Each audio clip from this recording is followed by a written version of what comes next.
अस्सलाम वालेकुम, मेरा नाम लाइबा ज़फ़र, आप लोग मेरा यूट्यूब चैनल देख रहे हैं। अगर अभी तक आप लोगों ने मेरा यूट्यूब चैनल सब्सक्राइब नहीं किया तो मेरे चैनल को लाइक करें, सब्सक्राइब करें और नोटिफिकेशन के बटन को ज़रूर क्लिक करें। हमास और इसराइल वॉर के हवाले से बहुत बड़ी डेवलपमेंट कल सामने आई हैं और मैं आप लोग के साथ आज की वीडियो में शेयर करने वाली हूँ। एक तरफ तो हम देखते हैं कि गज़ा में इसराइल की जो बमबारी है, बर्बरियत है, वो जारी है, तो दूसरी तरफ इसराइल को भी हमास के हाथों मुँह की खानी पड़ रही है। वो किस तरह कि कल गुज़श्ता रोज़ यानी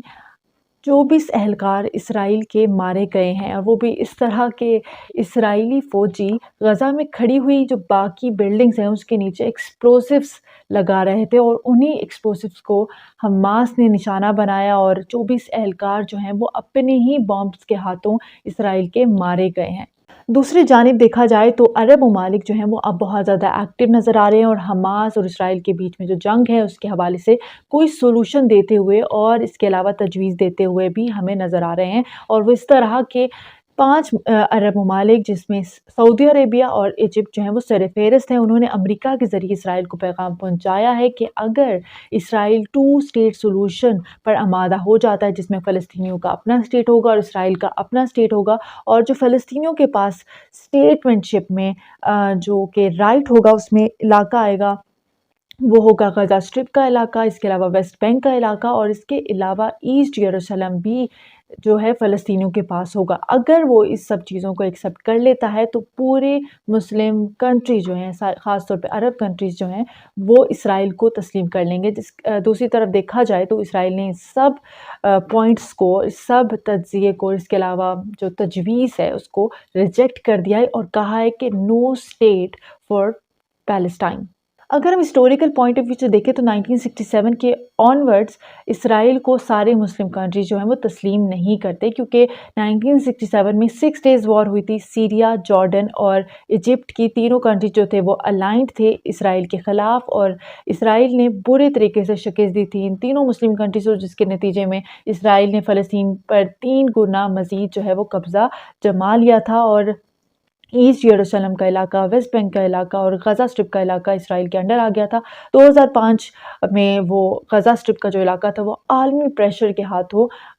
इसराइल को गज़ा स्ट्रिप से निकलना पड़ा था। लेकिन अब आप देख सकते हैं कि गज़ा स्ट्रिप पर दोबारा से इसराइल जो है, इसराइल का जो ग्राउंड इन्वेजन है जारी है और वो कब्ज़ा जारी है और मुस्लिम कंट्रीज़ वही डिमांड कर रहे हैं जो 1967 से पहले फ़लस्तीनियों के पास एरिया था। अगर वो वापस कर देता है तो इसराइल को तस्लीम कर लिया जाएगा। दूसरी जानिब इसराइल की जानिब से एक बहुत बड़ी डेवलपमेंट सामने आई है और उसके बहुत ज़्यादा नताइज जो हैं वो निकल सकते हैं। वो ये कि इसराइल 2 मंथ सीज़ फायर को ऑफ़र कर रहा है और अचानक से भी 2 मंथ सीज़ फायर कहाँ से आ गया? क्या हमास इसको एक्सेप्ट करेगा? और वो सिर्फ 2 मंथ सीज़ फायर नहीं है, उसके नतीजे में हमास को 130 जो होस्टेजेस हमास के पास इसराइल के मौजूद हैं वो रिहा करने पड़ेंगे। दूसरी जानिब इसराइल ने कहा है कि उनके पास जो फ़लस्तीनी प्रिजनर्स मौजूद हैं उनके भी कोई नंबर्स नहीं पता है, कोई डेफिनेट नंबर्स नहीं पता है कि वो कितने नंबर्स को रिहा करेगा, लेकिन ये कहा है कि वो फ़लस्तीनी प्रिजनर्स को रिहा करेगा। तीसरा पॉइंट ये है कि जो कि बहुत दिलचस्प है और वो ये कि वो नई वॉर स्ट्रैटेजी लेकर आएगा और प्रिसिशन अटैक करेगा। अब प्रिसिशन अटैक ये है कि वो टारगेट अटैक करेगा हमास को। लेकिन यहाँ पर एक चीज़ बड़ी अजीब सी है, वो ये कि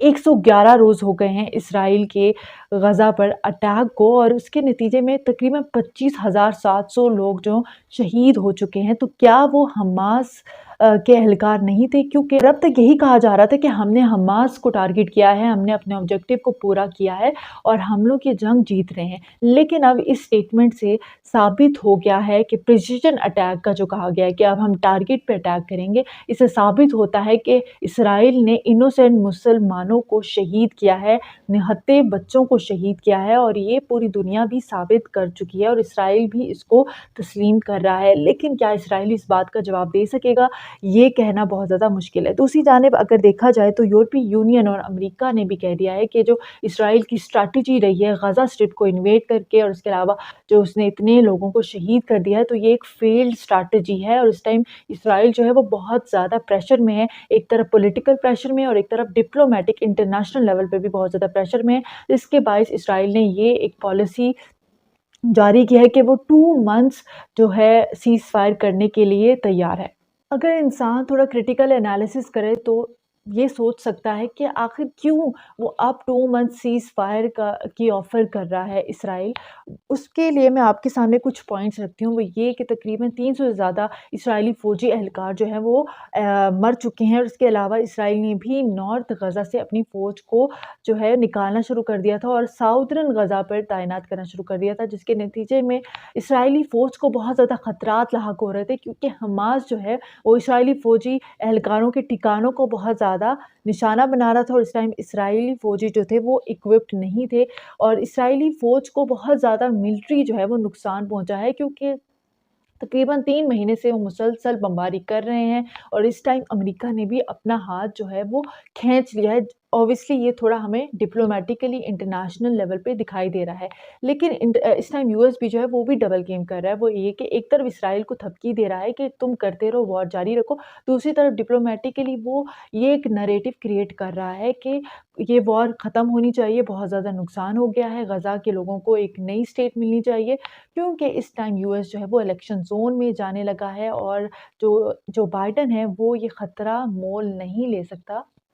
کیونکہ یو ایس کی جو عوام ہے وہ بھی سامنے آ چکی ہے، اور آپ کو یاد ہوگا کہ کئی پروٹیسٹ جو ہیں وہ یو ایس میں بھی ہوئے ہیں جو بائیڈن کے خلاف، اور جو بائیڈن کو کہا گیا کہ وہ سیز فائر کرے۔ اگر وہ سیز فائر پر اسرائیل کو آمادہ نہیں کرتا تو جو بائیڈن کو اس بار کے الیکشن میں منہ کی کھانی پڑ سکتی ہے۔ اس کے علاوہ اگر دیکھا جائے تو اسرائیل میں نیتن یاہو پر بہت زیادہ کیسز جو ہیں وہ بنائے جا رہے ہیں۔ ایک کیس تو بنایا گیا ہے ہوسٹیجز کے جو گھر والے ہیں، جو اب تک 130 ہوسٹیجز حماس کے پاس موجود ہیں اور تقریباً 111 روز سے موجود ہیں، اور وہ ریلیز نہیں کیے گئے، تو ان کے گھر والوں کی جانب سے نیتن یاہو پر کیس بنایا گیا ہے کہ الٹا اسرائیل کو نقصان پہنچ رہا ہے، اور ان کے جو ہوسٹیجز ہیں وہ ان کو رہا نہیں کر سکا، تو نیتن یاہو ان سب چیزوں کا ذمہ دار ہے۔ دوسرا کیس نیتن یاہو پہ بنایا گیا ہے کیونکہ حماس نے اسرائیل پر بمباری کی ہے، اور کہا گیا ہے کہ جو موساد اتنی انٹیلیجنٹلی اپنے آپ کو کنسیڈر کرتی ہے کہ ورلڈ موسٹ انٹیلیجنٹ اور ورلڈ موسٹ اسٹرانگسٹ خفیہ ایجنسی ہے، تو وہ اس چیز میں ناکام ہو چکے ہیں، کیونکہ اگر یہ اسٹرانگسٹ ملٹری ایجنسی ہوتی تو اس کو پتہ ہوتا کہ حماس اس پر اٹیک کرنے والا ہے، اور آج نیتن یاہو اور موساد کی وجہ سے ہی اسرائیل پر اٹیکس ہو رہے ہیں اور اسرائیل خطرے میں ہے۔ تو یہ دوسرا کیس بنایا گیا ہے نیتن یاہو پر۔ اس کے علاوہ اس کی کیبنٹ جو ہے وہ اسرائیل کے جو پرائم منسٹر نیتن یاہو وہ اس کے خلاف ہے، اور اس کے علاوہ اسرائیل کی جو سپریم کورٹ پر کچھ منتھس پہلے اسرائیل کے جو پرائم منسٹر نیتن یاہو نے سپریم کورٹ کو اپنے کنٹرول میں کرنے کے لیے آرڈیننس پاس کیے تھے، اس کے خلاف بھی سپریم کورٹ کی جو بگ بینچ ہے اس نے اس آرڈیننس کی تردید کر دی ہے اور اس کو کینسلائز کر دیا ہے۔ تو ایک طرف دیکھا جائے تو نیتن یاہو بہت بڑی مصیبت میں پھنس چکے ہیں، اور اب وہ جس کو سو کالڈ مسیحا کہا جاتا تھا نیتن یاہو کو، وہ اسرائیلی عوام کے لیے مسیحا نہیں رہے، کیونکہ اب نیتن یاہو کی جو اصلیت ہے وہ عوام کے سامنے چکی ہے۔